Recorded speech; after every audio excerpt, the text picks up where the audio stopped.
Have you ever wondered what the Canada-US border looks like? We're accustomed to seeing maintained, structured crossing, but borders also look like wilderness. I mean, the Canada-US border is over 9,000 kilometers in length, and it's unfortified for a lot of that territory. My name is Andreas Rutkauskas. I'm an artist who uses photography. I teach photography here at UBC Okanagan.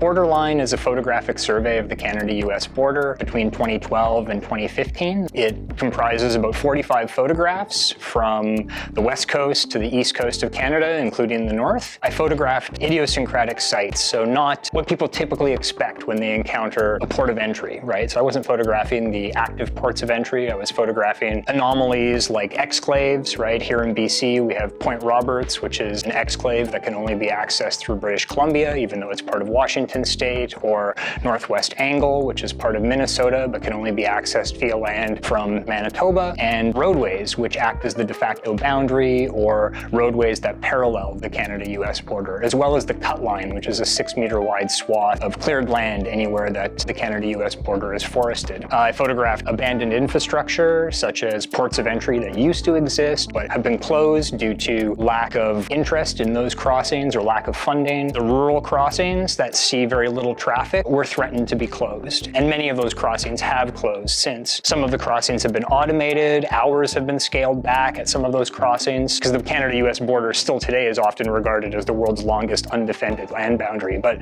the fact is, it is defended, it's just defended through subtle technologies and surveillance.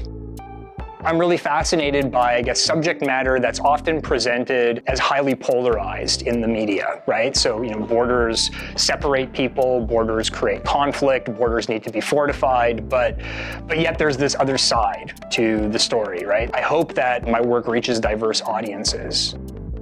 My Borderline project was recently featured in the Financial Times. The photo editor for the Life and Arts section reached out to me asking if my images could accompany a long-form essay by our former Liberal Party leader and leader of the opposition, Michael Ignatieff. And it went out on the weekend edition, the front page of the Life and Arts section, and there was a little inset image on the cover of the Financial Times. So I was really honored. I would say somebody with liberal leanings or conservative leanings can take something away from his text. Just like with my photographs, I feel like they present the border in a relatively objective light.